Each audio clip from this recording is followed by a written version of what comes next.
join me this evening for Nursery Rhyme Time with Caleb. I thought that most of you by this time of the week would be missing your mummies a little bit.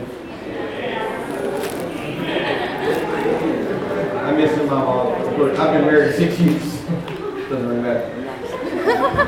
But maybe some of you are waiting to go home so your mom can sit down next to you on the bed and tuck you in and read you a little nursery rhyme. I'm sure that still happens to a 13-year-old boy in there.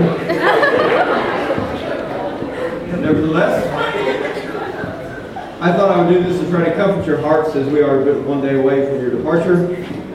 Hopefully you will enjoy this time of Nursery Rhyme Time with Tim. I could not decide which one to read, so I put several of them together, nursery rhymes, fairy tales, and who knows whatever else, and just threw in just to make it flow, if it doesn't at all. I hope you enjoyed so this evening as we take the time to look at our nursery rhyme. Please don't start calling me Mommy. Yes, Mommy. It's Mommy. It's Mommy. Once upon a time,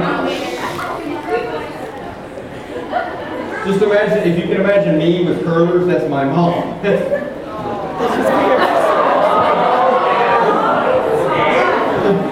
She had a very big biceps. Once upon a time, in a land far away, there lived a little girl. This is literary genius. She was such a fair maiden. The young lady had a name. Townspeople called her Paul Bunyan and Baby Blue Ox. Often he thought to himself, "Hickory dickory dock."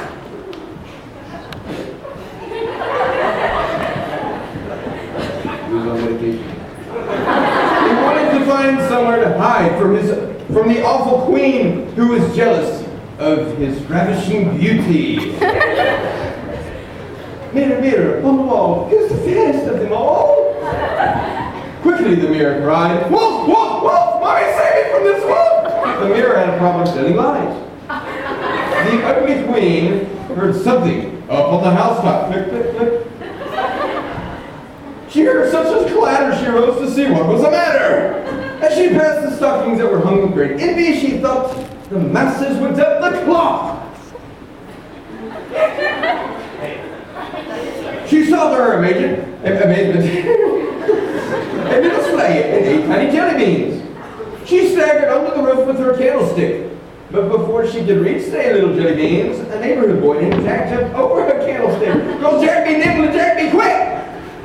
He thought to himself, "What a great opportunity I have to plant these jelly beans, and hopefully they will turn into a great big stalk for which to climb and get rich, because climbing a great big stalk 400 miles into the air to find a land full of giants that wanted to put me in a jello mold with a tapioca pudding so everyone can ignore me because that stuff is gross, or maybe they would mix me into the peanut butter jelly bean sandwiches and added fiber to keep them on track to weight loss the hard way. That all sounds like a great retirement plan."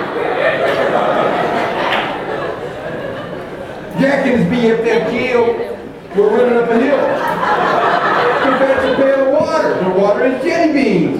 When he fell down and broke his crown, I would have expected the great big stock to have done that. Jill thought to herself, "The clock struck 10!"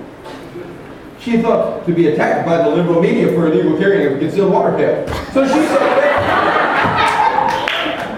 sought refuge from the false accusers in the scary forest all alone. You're scared. But alas, as she was near starvation and exhaustion, she stumbled upon a little cottage that smelled like coffee. We have random rhyming, forgive me. In the cottage, she stumbled again, but this time over a dwarf. She said, "Oh, 7 dwarfs must live here." He said, "No, the 7 little people. You're so insensitive to the feelings of those who are practically colic you. Are you on steroids or something? Should we call you Jill on a pill taller than Hill?"